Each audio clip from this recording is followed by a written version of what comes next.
안녕하세요. 최근 제주살이를 시작한 30대 여자입니다. 이혼에는 참 여러 가지 사유가 있죠. 그 중에서도 저는 남편의 외도로 이혼을 하게 되었습니다. 처음 모든 사실을 알았을 때는 내가 뭘 잘못했길래, 내가 뭐가 부족했길래 남편이 나를 배신했을까? 와 같은 이런 멍청한 생각을 많이 했었는데요. 결론은 제 잘못은 하나도 없다는 것이었어요. 제가 잘하든 못하든 관계없이 바람을 피는 인간들이란 그런 짓을 하고도 남을 놈들이더군요. 물론 처음엔 남편이 그런 파렴치한 사람이라는 것을 전혀 알지 못했습니다.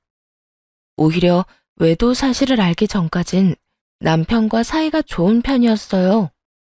가끔 있는 시댁과의 갈등에서도 늘 제 편을 들어줬고 사소한 말다툼에도 저에게 늘 져주는 그런 사람이었으니까요.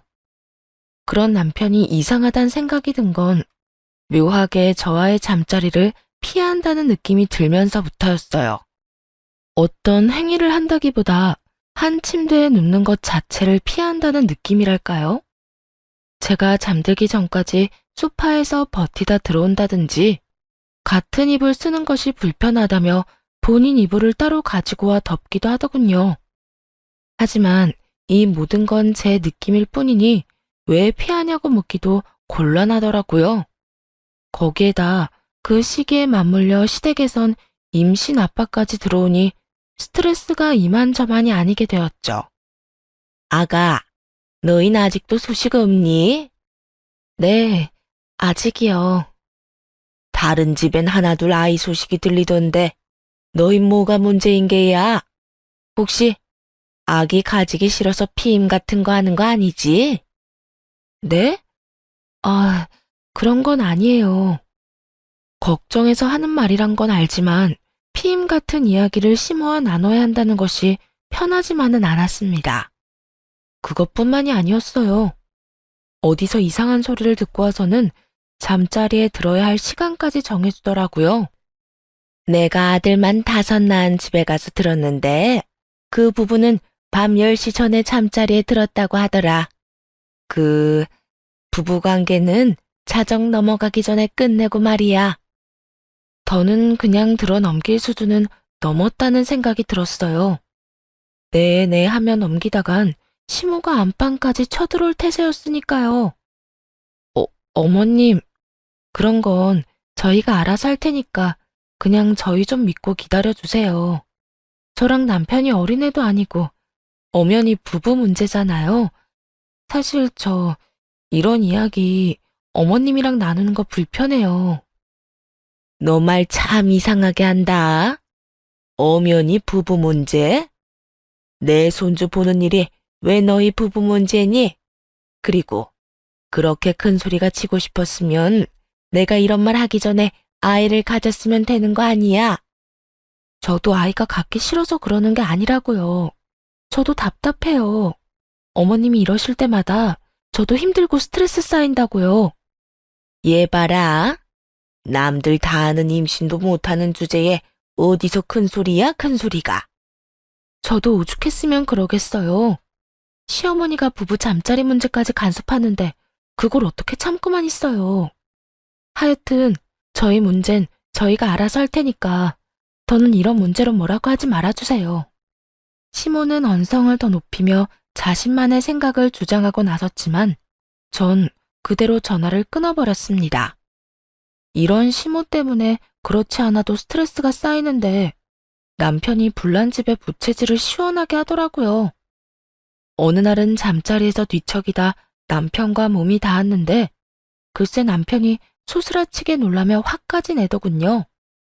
100번 양보해서 놀란 건 그러려니 하려고 해도 화까지 내니 저 역시 기분이 좋지만은 않았습니다. 어씨, 갑자기 뭐야? 놀랐잖아. 내가 더 놀랐어. 무슨 화를 그렇게 내? 갑자기 몸이 닿으니까 그렇지. 뭐? 내가 무슨 병균 덩어리라도 돼? 나하고 닿으면 병이라도 걸린대? 부부끼리 좀 닿을 수도 있는 거지. 그게 화까지 낼 일이야? 화를 낸 게 아니라 놀라서 그런 거야, 놀라서. 조심 좀 해. 잠들려고 했는데 당신 때문에 잠 다 깼잖아. 순간이지만 할 말이 없더라고요. 무슨 큰 잘못을 저지른 것도 아니고 부부끼리 몸 좀 닿은 게 저렇게까지 굴 일인가요?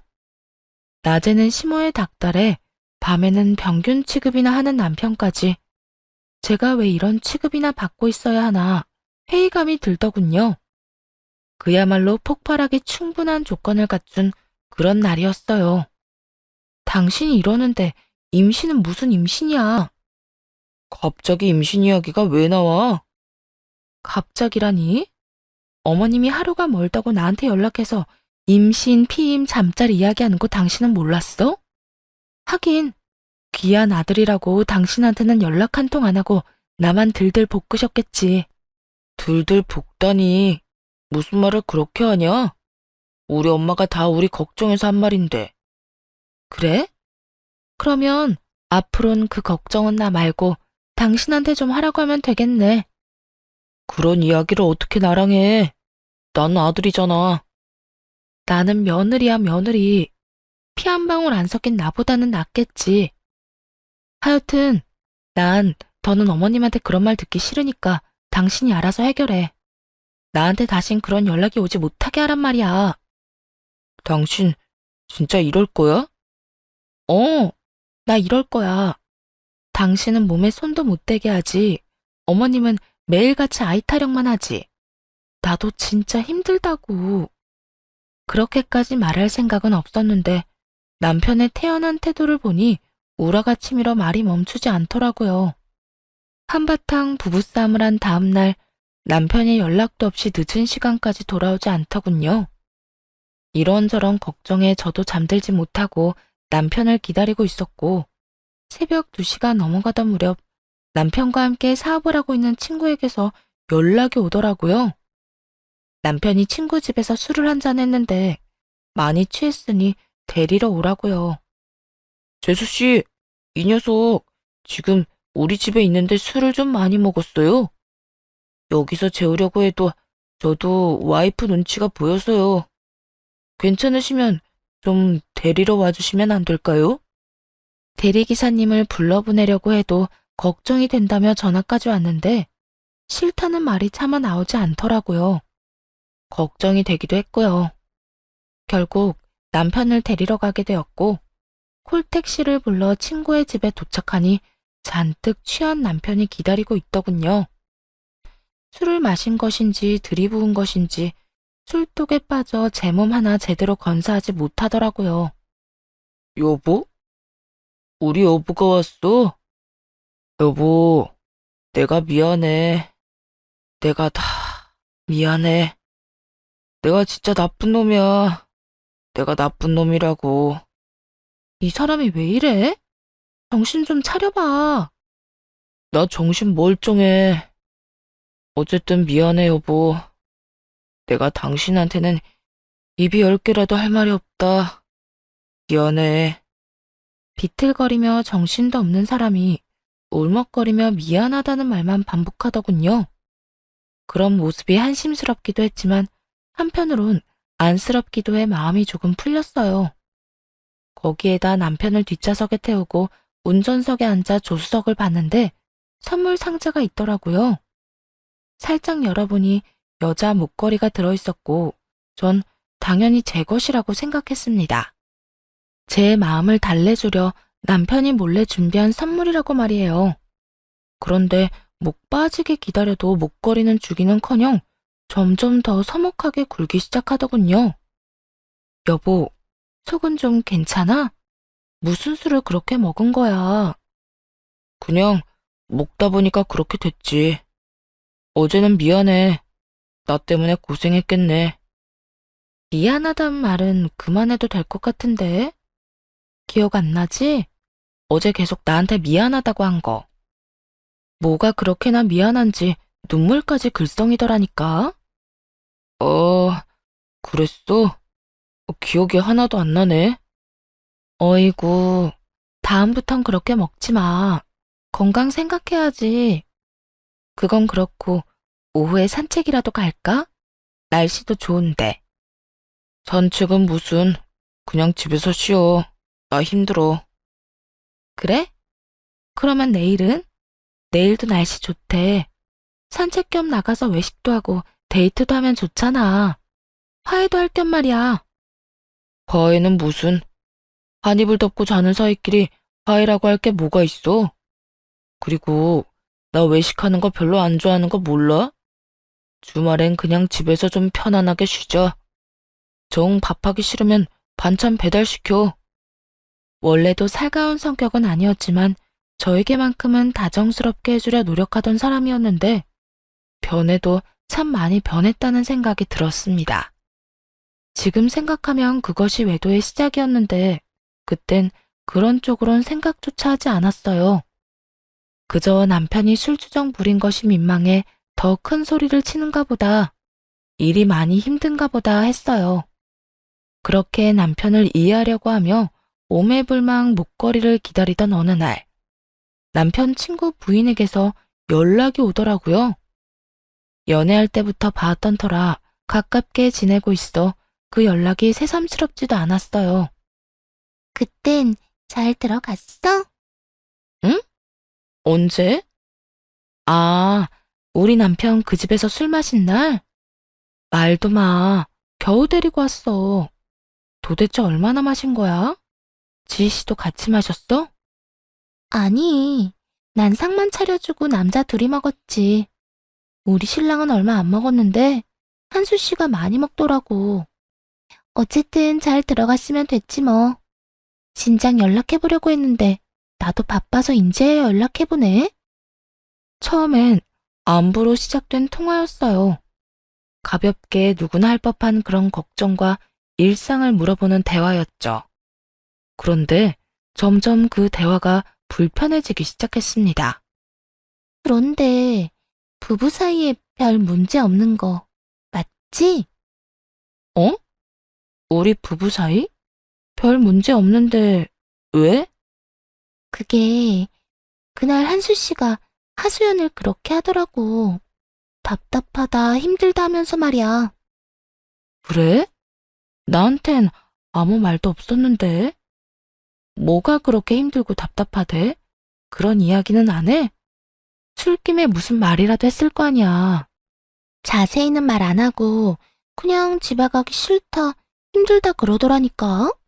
그래서 나도 집에 가란 말도 못하고 그냥 먼저 방에 들어가서 잤었어.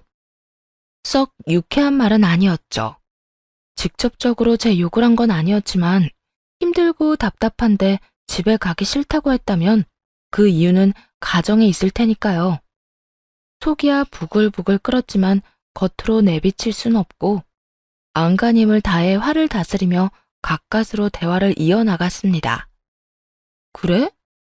집에선 별일 없었는데. 오늘 들어오면 대화 좀 나눠봐야겠네. 어쨌든 고마워. 덕분에 우리 남편 소가리가 심하단 걸 알게 됐네. 고맙긴. 하여튼 한수 씨한테 신경 좀 써줘. 요새 주위에 보니까 바람 피우는 남자들이 한둘이 아니더라. 그렇게 방치하다가 한수 씨 바람이라도 나면 누구 손해겠어? 다 가인 씨 손해 아니겠어? 바람은 무슨? 우리 남편 다른 건 몰라도 그런 짓까지 할 사람은 아니야. 알지. 나도 잘 알지. 그래도 혹시 모르는 일이니까 있을 때 잘하자 이 말이지. 기분이 안 나빴냐고요? 당연히 나빴습니다. 이런 말까지 들었는데 기분이 좋으면 그게 더 이상한 거 아닌가요?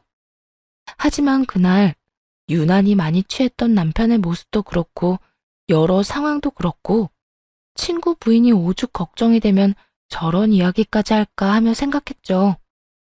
그래, 듣고 보니 지희 씨 말도 틀린 말은 아니네. 지희 씨가 오죽했으면 나한테 이런 말까지 하겠어?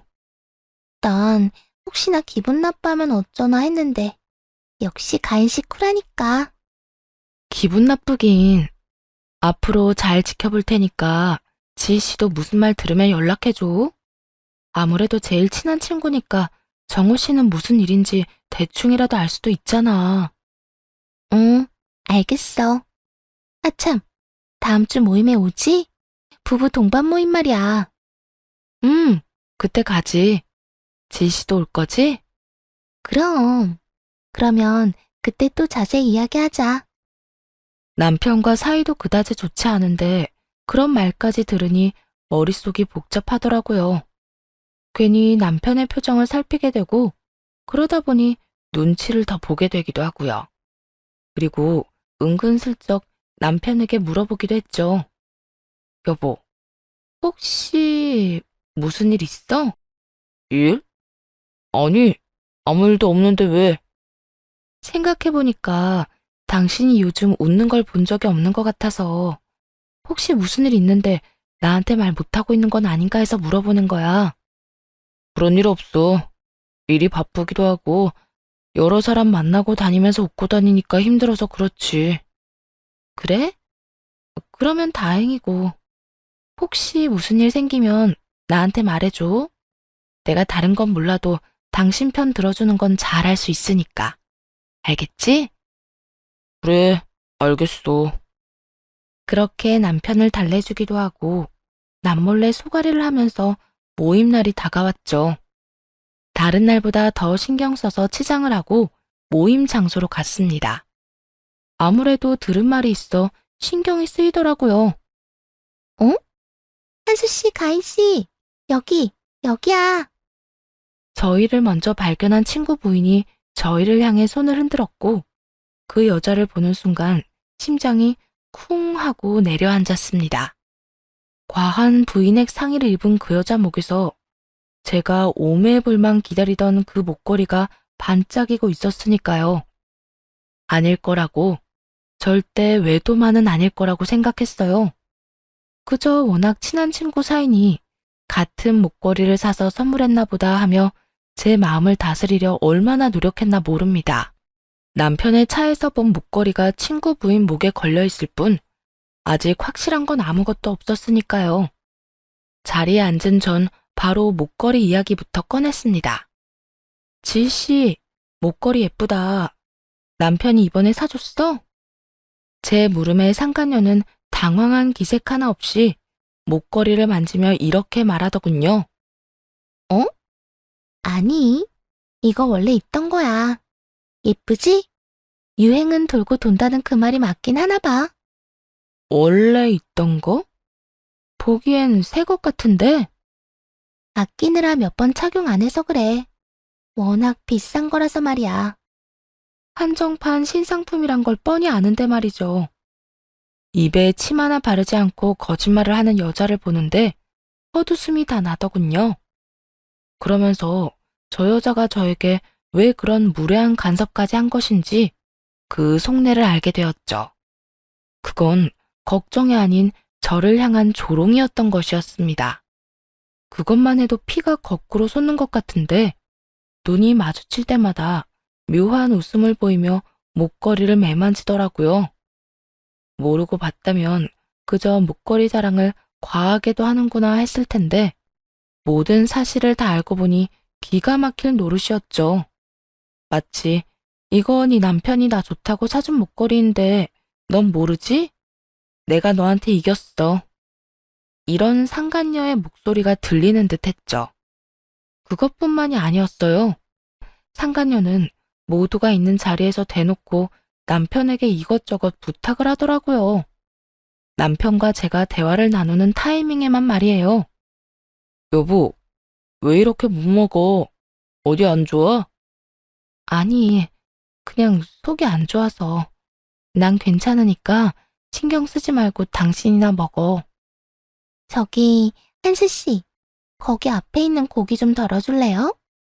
고기가 먹고 싶은데 내 앞엔 고기가 없어서요. 상간녀의 말이 떨어지기가 무섭게 남편은 고기 접시를 통째로 상간녀에게 건네주더라고요. 고기요? 여기요, 다 드세요. 여긴 먹을 사람도 없어요. 어머, 이걸 다 주면 가인 씨는 어떻게 하라고요? 와이프 속이 안 좋다네요. 그냥 지씨 마음껏 드세요. 고기 좋아하시잖아요. 어머나, 감사해요.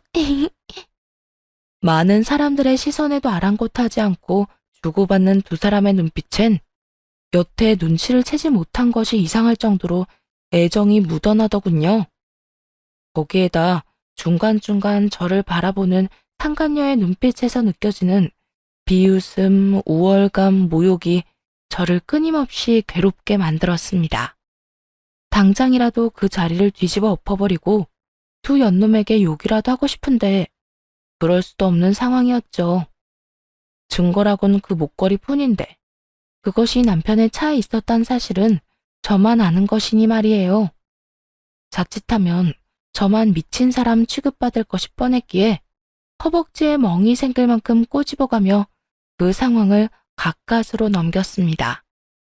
집으로 돌아와 찬물에 씻고 나오니 남편은 이미 잠이 들었더라고요. 상간녀와 그녀의 남편이 다정한 모습을 보일 때마다 술을 연신 들이키더니 정신을 놓고 잠이 든 것이었죠. 다른 건 다 지워지고 없었는데 그날 당일 모임 자리에서 두 사람이 문자로 나눈 대화와 모임이 끝나고 난 후 상간녀가 보낸 문자가 남아있더라고요. 오늘 자기 와이프 좀 이상하다. 혹시 눈치챈 거 아니야? 눈치채기는 이 여자 눈에서 보는 앞에서 우리가 손을 잡아도 눈치 못 챌걸? 하긴 내가 그 여자랑 눈 마주칠 때마다 자기가 사준 목걸이를 그렇게 만졌는데도 모르긴 하더라. 어쩌면 그렇게 둔할까? 그 여자가 그렇게 둔한 덕에 우리가 1년 동안 아무 문제 없이 잘 만날 수 있었던 거야. 그러니까 조심 좀 해. 괜히 와이프 자극하지 말고. 아무것도 모르고 웃는 게 너무 재미있는 걸 나보고 어떻게 하라고. 그리고 이렇게 한 자리에서 다 같이 만날 때마다 스릴감도 있고 말이야. 스릴감 즐기다가 생활이 스릴 넘칠 수 있으니 조심하자고. 이제 정말 끝이 보인다. 거래처 리스트랑 공구 사장님 목록은 다 찾았어? 노트북에 있더라. 워낙 복잡하게 정리해놓아서 오늘 다시 살펴봐야 할 것 같아. 일단 자기가 저 인간 술 좀 많이 먹여봐. 오늘 집에 들어가서 옮길 건 옮기고 하게 말이야. 알겠어. 그런데 두 사람 너무 붙어 있는 거 아니야? 왜? 질투나? 나는 자기가 집사람이랑 손도 닿지 말라 해서 그거 지키느라 집안이 살얼음판인데 자기는 왜 그렇게 저 녀석이랑 붙어 있는 거냐고. 지금 당장 떨어져. 난 자기가 그렇게 질투할 때가 특히나 귀엽더라. 몸은 여기 있어도 난 자기뿐이니까 걱정하지 말고 오늘은 자기도 와이프 신경 좀 써줘. 표정이 진짜 안 좋아서 그래. 알겠어. 이딴 짓 하기 싫어서라도 빨리 노하우 다 빼내고 이혼부터 하든가 해야지. 마음에도 없는 여자랑 붙어 있는 것도 고역이라니까. 날 위해서 조금만 참아줘. 지금 들키면 나도 나지만 자기도 쫄딱 망하는 거라고. 알아. 그러니까 이렇게 참고 있잖아. 옆에 각자 부인과 남편을 앉혀놓고 참 대담하기도 하더군요. 잠깐 스쳐가는 바람이라고 해도 치가 떨리는데 그건 아닌 듯 했어요. 대화를 살펴보니 두 사람은 이미 1년이 넘은 관계로 친구가 일군 사업까지 통째로 뺏어오려고 계획을 세우고 있더군요. 말이 좋아 함께하는 사업이지.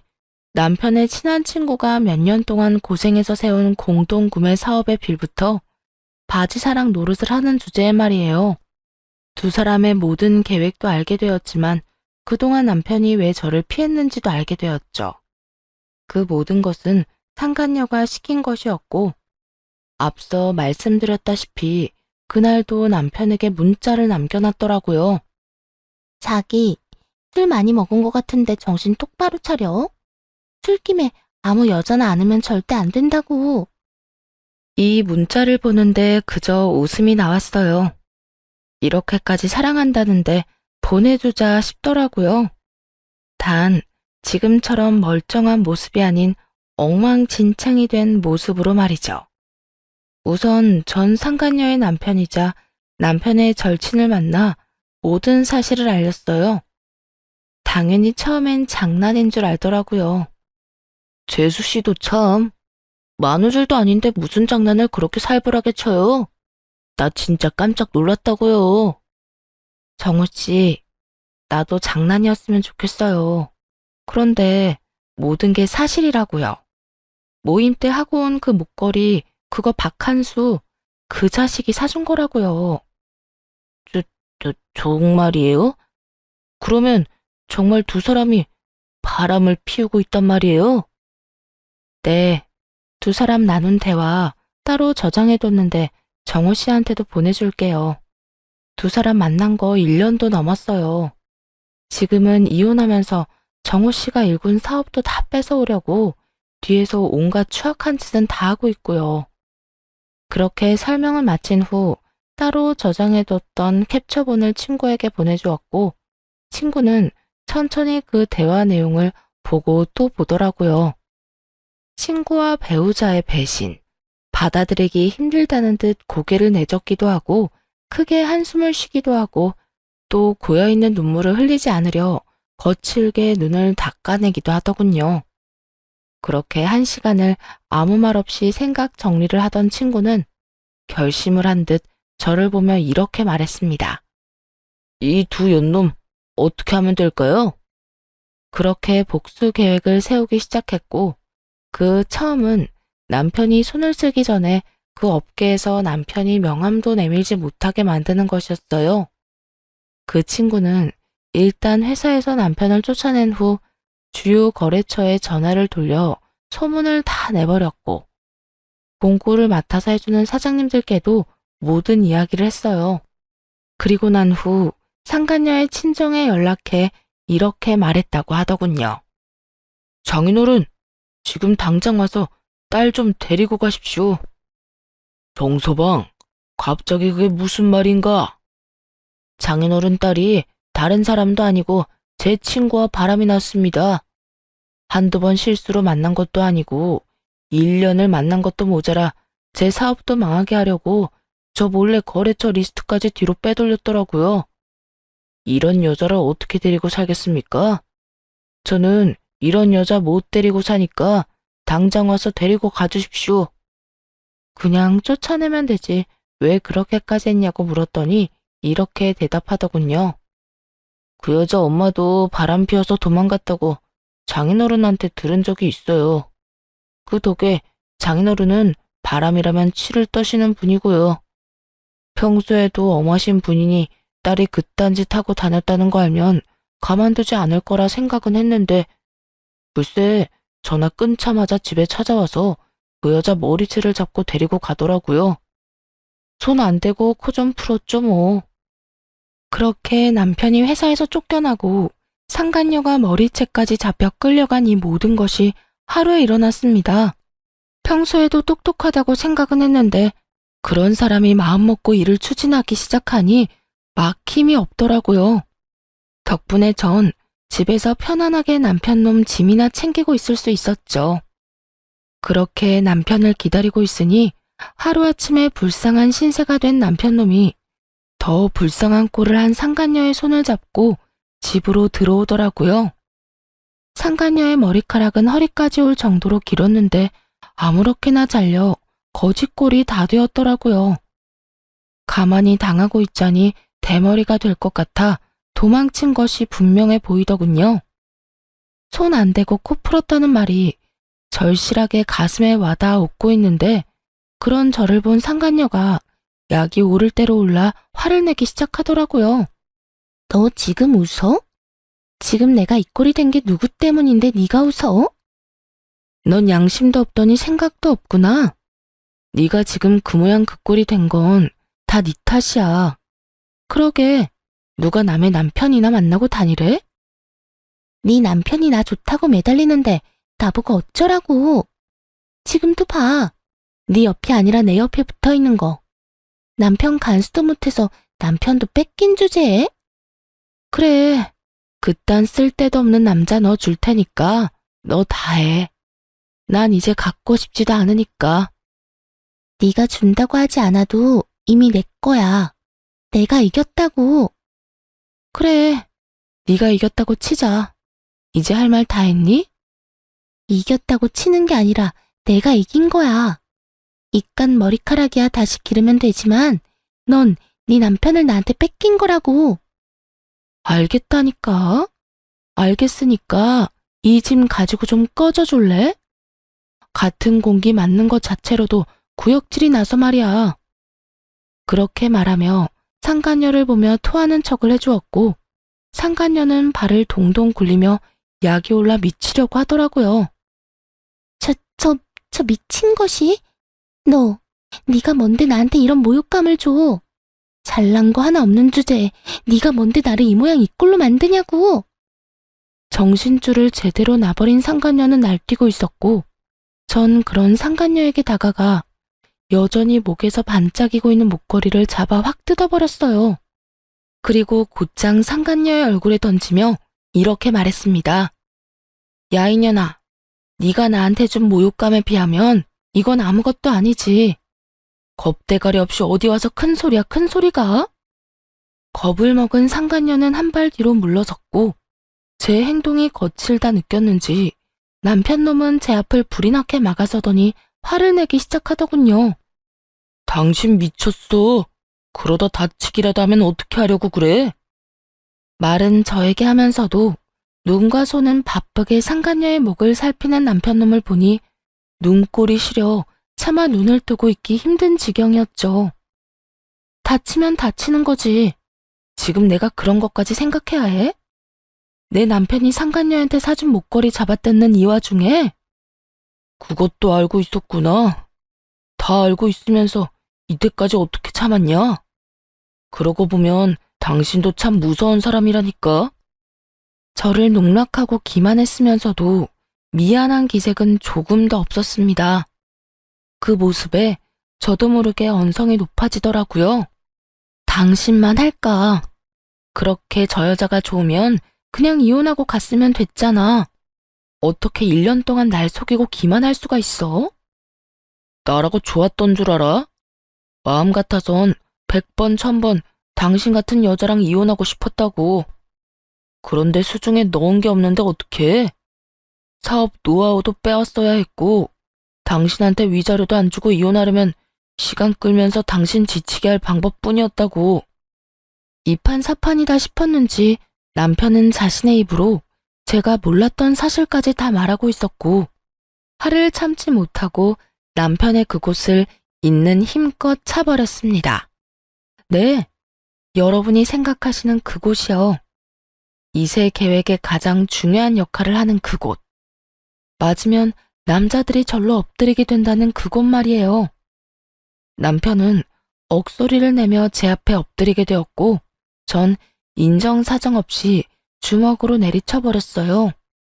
갑작스러운 상황에 상간녀는 고함을 지르며 다가오려고 했고 남편은 그 와중에도 손을 뻗어 상간녀를 저지하더라고요. 자기야, 너 미쳤어? 그만하지 못해? 자기야, 오지마. 괜히 자기까지 다친다고. 이 여자 지금 완전 미쳤어. 그래도 이대로 두면 자기 큰일 날 것 같단 말이야. 난 괜찮아. 다 괜찮으니까 자기는 가까이 오지도 마. 얼마나 애절한지 더는 주먹질을 하고 싶지도 않았습니다. 천지분간도 못하고 제 앞에서 상간녀 걱정을 하는 남편 놈을 보고 있으니 짐승을 데려다 세뇌를 시켜도 저 정도로 충성을 다하기도 힘들 텐데 어떤 면에선 상간녀가 참 대단하다는 생각도 들기도 했고요. 참 가지가지한다. 훈련받은 걔도 당신처럼은 못하겠다. 그 와중에 저 여자 다칠까봐 걱정이 돼? 뭐라고? 지금 나보고 개 같다는 거야? 당신 꼴이 그렇잖아. 주인이 다칠까봐 노심초사, 저 여자가 죽으라고 하면 죽을 신용도 할 것처럼 구는 게 말이야. 개라는 말은 제대로 남편의 심기를 건드린 모양이더군요.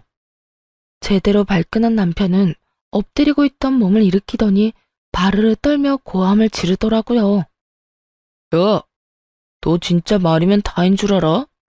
내가 한 짓이 있어서 곱게 가려고 했더니 성질 건드리지? 험악한 표정으로 거칠게 말하면 겁이라도 먹을 줄 안 모양인데 오히려 그 반대였죠. 저에게 맞은 그곳을 손으로 가리고 어정쩡한 자세로 서서 하는 협박이 무서울 리가요. 그래서 오히려 웃긴 자세로 서 있는 남편에게 다가가 주었네요. 곱게 안 가면 어쩔 건데? 당신이 여기서 나한테 무슨 짓이라도 하잖아? 나 바로 당신 신고할 거야. 그리고 합의는 없다는 마음으로 최대한 긴 시간 당신 괴롭힐 거고. 아우씨, 됐어. 내가 당신이랑 무슨 말을 하겠냐. 당신이 이런 식이니까 내가 바람을 피운 거야. 말은 바로 해. 당신은 내가 어떤 모습이었어도 바람 피웠을 인간이야. 그게 당신의 본 모습이니까. 야, 너 진짜 말 다 했어? 나는 다 했으니까 저 여자 데리고 가. 목에 상처라도 나지 않았나 확인하려면 얼른 병원에 가봐야 할 거 아니야. 가는 김에 당신도 치료 좀 받고 말이야. 그렇게 두 사람의 등을 떠밀어 쫓아내고 진가방도 얼굴에 야무지게 던져주었습니다. 그 후 이혼은 비교적 순조롭게 진행되었어요. 양쪽 다 이혼을 원하고 있었고 줄 건 주고 받을 건 받고 깔끔하게 이혼을 하게 되었죠. 땡전 한 푼 없는 상간녀를 대신해 전 남편이 양쪽 위자료를 다 줘야 했기에 전 남편은 빚쟁이 거짓골을 면할 수 없었고 하는 수 없이 재혼을 하며 시집살이를 시작했다고 하더군요. 그렇게 모든 것이 정리된 후 두 사람에 관해선 관심을 끊고 살려고 노력했어요. 하루하루 열심히 그리고 바쁘게 살았네요. 가끔은 상간녀의 남편을 만나 이야기를 나누면서요.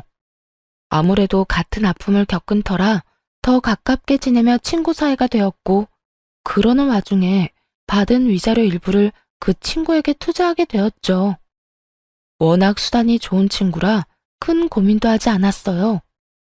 투자를 하고 난 후 1년도 되지 않아 전 꽤 큰 수익을 얻게 되었고 친구 역시 더 큰 사무실로 옮기게 되었네요. 사무실을 옮기며 친구들을 불러 고사 겸 파티를 하게 되었는데 어떻게 한 것인지 전 남편이 찾아왔더라고요. 대낮부터 술에 찌든 모습으로 말이에요. 이야, 너희는 살만한가 보다. 이렇게 좋은 사무실에서 파티도 하고 말이야. 당신도 있었네. 내 신세 다 망쳐놓은 인간들이 여기 다 있네. 좋다, 좋아. 당신 미쳤어? 여기가 어디라고 찾아와. 술 냄새. 취했으면 집에 가서 잠이나 자. 당신 같으면 잠이 오겠어? 나 망하게 한 사람들은 이렇게 잘 먹고 잘 산다는데 배가 아파서 잠이 오겠냐고. 여전히 정신 못 차렸구나. 아니, 오늘 이 모습 보니까 정신이 드는데? 솔직하게 말해봐. 내가 불륜이기 전에 두 사람이 먼저였던 거 아니야? 그렇지 않고서야 두 사람이 왜 아직까지 만나고 있는 거야? 술에 취한 것인지 정신이 나간 것인지 전 남편은 헛소리를 해가며 저와 친구를 모함하기 시작했습니다. 친구는 상간녀에게 연락을 해 전 남편을 데리고 가라고 했고 전 대꾸할 가치도 없는 말을 무시하고 등을 돌려버렸어요. 그 순간 제 팔을 잡아챈 전 남편이 제 몸을 잡아 끌더니 언성을 높이며 다시 헛소리를 하더라고요. 말해보라니까 가긴 어딜 가. 두 사람 불륜 사이였지? 맞지? 두 사람이 먼저였는데 우리한테 다 뒤집어 씌운 거 맞잖아. 이거나 감히 잡기는 어딜 잡아? 뭐 눈에 뭐만 보인다더니 진짜 미친 거 아니야? 곧바로 손을 뿌리쳤고 실랑이 하다 중심을 잃은 전 남편은 그 자리에 주저앉아 소설을 쓰기 시작했죠. 확실해. 확실하다고. 그런 사이가 아닌데 왜 이때까지 만나냐고. 왜 하필 지금 같이 있냐고. 사귀니까, 만나니까 이런 자리에도 같이 있는 거잖아. 살림이라도 차렸냐? 이제 보니까 정신을 못 차린 게 아니라 아예 미쳤구나. 어디서 우리한테 그 더러운 프레임을 씌우려고 하는 거야. 우리? 지금 우리라고 했냐? 이것 봐. 내 말이 다 맞잖아. 전 남편은 확신에 차 저희 둘을 엮어가기 시작했고 친구까지 나서게 되었죠. 적당히 좀 해라. 염치도 없이 여기까지 찾아온 것만 해도 기가 차는데 좋은 날에 이게 뭐 하는 짓이야? 좋은 날? 그래, 너는 참 좋아 보이네. 내 마누라도 뺏어가고 일도 혼자 잘 되니까 좋아? 내 이런 꼴 보니까 통쾌하냐고. 아까부터 무슨 오해를 하는지는 몰라도 내 마누라 빼앗아가고 내 가정 산산이 조각낸 건 너였다고 너. 내가 널 얼마나 믿었는데 나한테 그런 짓까지 해놓고 지금 와서 내 앞에 나타나고 싶어? 나도 그런 줄만 알았지. 내가 배신한 거라고. 그런데 들리는 소문엔 그런 게 아니던데. 두 사람 자주 만난다면서. 그래서 혹시나 해서 찾아왔는데 이렇게 또 같이 있네.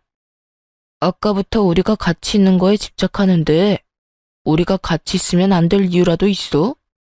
어차피 두 사람 이혼했잖아. 그러면 남남인데 왜 네가 이러는지 이해가 안 되네. 더는 아니라고 하고 싶지도 않은 것인지 친구는 도리어 만나면 안 될 이유라도 있냐며 전 남편을 몰아세웠고 전 남편의 얼굴이 화로 붉어지는 그 순간 기다리던 상간녀가 들어오더군요. 전 남편의 모습에서 사는 것이 녹록지 않다는 건 눈치챘지만 제 상상보다 상간녀의 행색은 더 볼품이 없더군요. 새 신발 하나 사 신을 여력이 없는 것인지 다 낡은 운동화에 해진 잠옷 차림인데다가 그 위에 아무렇게나 덮고 온 가디건까지. 제가 당한 것이 있는데도 불구하고 그 모습만 보면 불쌍하단 생각이 들 정도였습니다. 하지만 이런 기분도 잠시. 저를 발견한 상간녀는 전 남편과 마찬가지로 개거품을 물었고 곧바로 괜한 동정심을 가졌다는 생각을 하게 되었죠. 저 여자가 여기 왜 있어?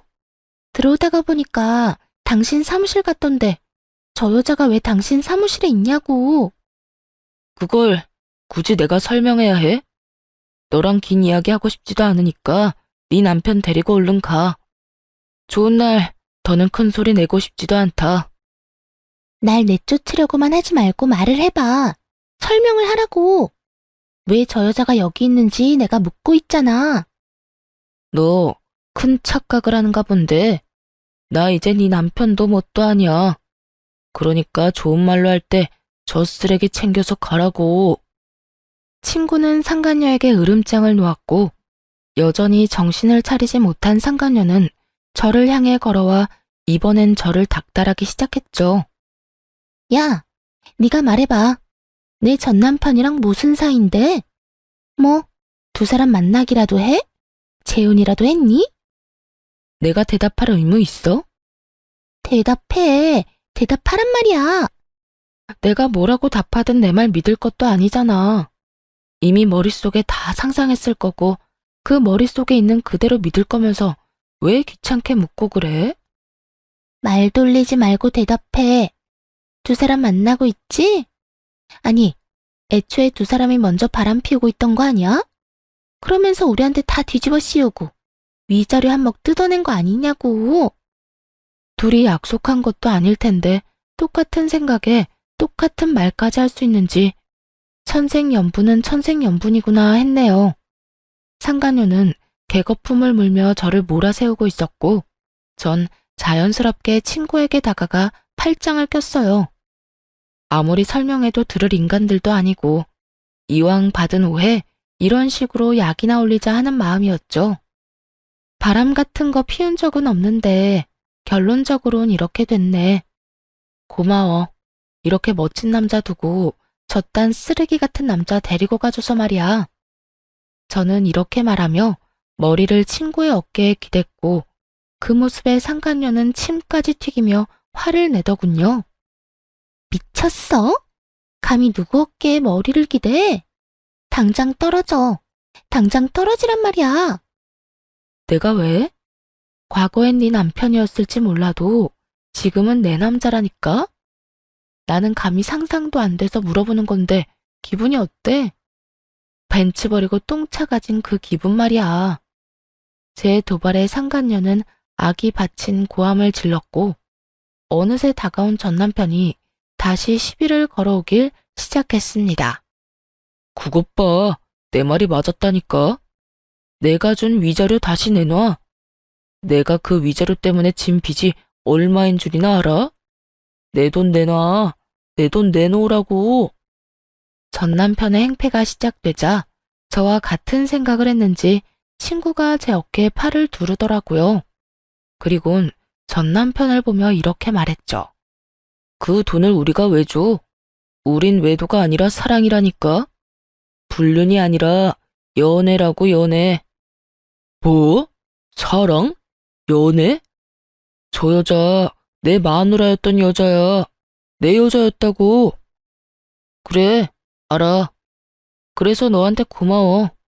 이렇게 가분한 여자 두고 저딴 여자 데리고 가줘서 말이야. 덕분에 내가 요즘 살면서 제일 행복한 시간들을 보내고 있다. 그 순간 전 남편은 친구에게 달려들었고 난장판이 되는 건 한순간이었습니다. 그 와중에 상간녀는 전 남편을 떼어놓고 친구를 챙기느라 정신이 없어 보이더군요. 그런 긴박한 상황에서도 그런 머리를 굴리는 상간녀에게 다시 한번 감탄하게 되었죠. 사무실에 모여있던 친구들의 도움으로 두 사람은 떨어지게 되고 여전히 친구의 옆에 붙은 상간녀의 모습에 전 남편은 다시 화를 내기 시작했어요. 당신 지금 누구 옆에 붙은 거야? 왜? 전 남편 보니까 옛 생각이라도 나? 다시 돌아가고 싶어? 그래, 다시 돌아가고 싶다. 지금 내 꼴을 좀 봐. 당신이 나라면 후회되지 않겠어? 뭐야? 내가 누구 때문에 이 모양 이 꼴이 됐는데. 당신이 먼저 나한테 꼬리 쳤잖아. 당신이 먼저 나한테 이혼만 하고 오면 뭐든 다 내 뜻대로 하게 해준다고 했잖아. 내가 언제? 난 기억도 안 나거든? 어쨌든 난 이제 당신 같은 남자랑 살고 싶지 않아. 허구한 날 술만 마시고 생활 능력도 없고 이딴 꼴로 더는 살고 싶지 않다고. 전 남편은 망연자실한 듯 그 자리에 주저앉았고 상간녀는 친구 앞에 무릎을 꿇고 앉아 빌기 시작했죠. 여보, 내가 다 잘못했어. 그러니까 이딴 여자 그만 만나고 나랑 다시 살아. 내가 잘할게. 우리 행복했잖아. 행복? 난 너랑 살면서 행복했던 기억 따위 남아있지도 않아. 그러니까 허튼 수작 그만 부리고 꺼져. 그러지 말고 여보. 나 좀 받아줘. 이 꼴을 좀 봐. 내가 이런 꼴로 사는데 내가 불쌍하지도 않아? 여보라고 좀 하지 마. 나 싫다고 다른 남자랑 바람 피운 건 내가 아니라 당신이야. 그 덕에 우린 이혼했고 지금 난 이 여자랑 행복해. 그러니까 구질구질하게 좀 굴지 말고 네 남편 데리고 가라고. 가. 친구의 단호한 태도에 상간녀도 그 자리에 얼굴을 묻고 대성통곡했고 결국 친구들의 도움을 받아 두 사람을 사무실에서 내쫓을 수 있었습니다. 꼴은 좀 사나웠어도 그 꼴을 보고 나니 그제야 비로소 제대로 복수한 기분이 들더군요. 친구도 저와 같은 생각인지 저를 보며 후련한 미소를 지어주었고요. 아, 혹시나 오해하실까봐 말씀드리는 건데 그 친구와는 지금까지도 친구로 잘 지내고 있습니다. 그냥 친한 그리고 같은 아픔을 겪은 친구로 말이에요. 그런 일이 있고 난 후 전 제주도에 정착을 하게 되었어요. 처음엔 한 달 살이로 기분 전환 겸으로 한 긴 여행이었는데 막상 지내다 보니 저와 잘 맞는 것 같아 정착을 하게 되었습니다. 자택근무가 가능한 일이라 집에서 일을 하고 있고 나머지 시간은 자전거를 타고 이곳저곳 다니고 있어요. 이혼 이후 두어 번 연애는 한 적이 있지만 긴 만남으론 이어지지 않았습니다. 조금 진지한 관계가 되려고 하면 마음이 움직이지 않아 더는 만남을 유지하기가 힘들더라고요. 그 후론 괜히 상대에게만 상처를 주는 것 같아 연애조차도 하지 않고 있었어요. 현재는 강아지를 2마리 키우고 있는데요. 지금 살고 있는 집이 마당이 있는 집이라 저도 강아지들도 아주 만족스러운 생활을 하고 있어요. 제가 이혼을 하고 난 후 부모님께서는 이런 말씀을 해주셨는데요. 딸, 결혼 생각 없으면 굳이 재혼하려고 애쓰지 않아도 돼. 결혼 경험이야 한 번이면 충분하고 좋은 사람 생길 때까지 자유롭게 네 생활을 즐기면서 살아. 엄마는 내 속에 들어갔다 나왔어? 어쩌면 내 마음을 나보다 더 잘 알아? 내 배 아파서 낳은 내 자식인데 그 속을 모를까. 너 요즘 보니까 괜히 선도 보고 소개팅도 하고 하던데 그러지 말고 시간을 좀 가져. 누굴 만나도 그 이상 감정이 생기지 않는다는 건 네가 준비가 되지 않았단 뜻이니까. 네, 알겠어요. 엄마 조언 새겨 들을게. 그래. 자유롭게 행복하게 살아. 흘린 눈물 아깝지 않게 더 행복하게 말이야. 어쩌면 저보다 저를 더 잘하는 엄마의 조언을 깊이 새겨 한동안은 저 자신을 돌아보며 즐거움만을 위해 살아가 보려고요. 한번 살다가는 인생 더 많이 웃으면서 더는 후회할 일 만들지 않는 것이 지금의 목표입니다. 사연은 이렇게 끝이고요. 끝까지 함께 해주셔서 감사하다는 말 전하며 물러가 볼게요.